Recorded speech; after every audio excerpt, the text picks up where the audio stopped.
పేదలను దృష్టిలో పెట్టుకొని ఆనాడు ఎన్టీ రామారావు గారు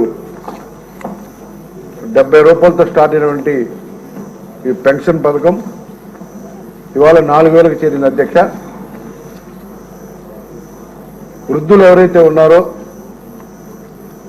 వాళ్ళ మెడిసిన్స్ కొరకు లేకపోతే కష్టకాలం ఉన్నప్పుడు ఉపయోగపడతాయి ఒక మంచి ఉద్దేశంతో ఈ పథకం ఒక అద్భుతమైన పథకం అధ్యక్ష.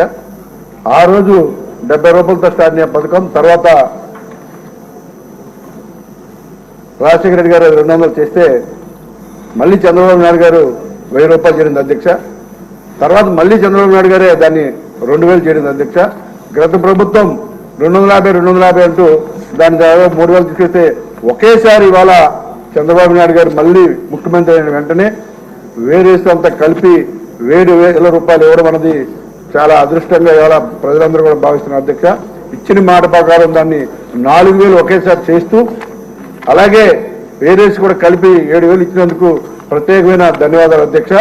అలాగే అధ్యక్ష ఇవాళ మీరు చూస్తూ ఉన్నారు ఆ ప్రభుత్వంలో చాలా మంది కూడా మీరు గ్రహిస్తే కొంతమందిని ఉద్దేశపూర్వకంగా తీయడంతో పాటు చాలా మందిని ఉద్దేశపూర్వకంగా తీశారు అధ్యక్ష పెన్షన్ నుంచి. ఈరోజు వాళ్ళందరూ కూడా చాలా తీవ్ర ఇబ్బందులు పడుతున్నారు అధ్యక్ష. ముఖ్యంగా 1000 ఎస్ఎఫ్టీ ఉంటే చిన్న సిటీస్లో అయితే 1000 ఎస్ఎఫ్టీ దాటితే ఆ పెన్షన్లోకి రావట్లేదు అధ్యక్ష.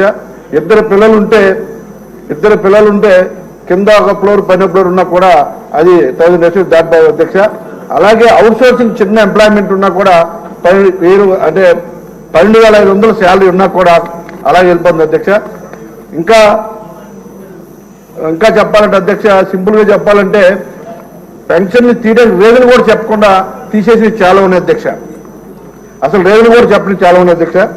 ఇప్పుడు మంత్రి గారిని అడుగుతా ఉన్న అధ్యక్ష ఆ విధంగా అన్యాయం జరిగినటువంటి వాళ్ళకి కొత్తగా పెన్షన్స్ మళ్ళీ మనం ఇస్తున్నామా లేదు కొత్త పెన్షన్స్ కూడా మళ్ళీ మనం ఎప్పుడు ఇవ్వబోతా ఉన్నాం? చాలా మంది పెన్షన్లు అడుగుతా ఉన్నారు అధ్యక్ష. కొత్త పెన్షన్స్ మనం ఎప్పుడు ఇవ్వబోతున్నాం? అన్యాయం జరిగిన వాళ్ళకి మనం ఏమన్నా న్యాయం చేసే విధంగా చర్యలు తీసుకుంటున్నామని మీ ద్వారా తెలియజేస్తున్నాం అధ్యక్ష.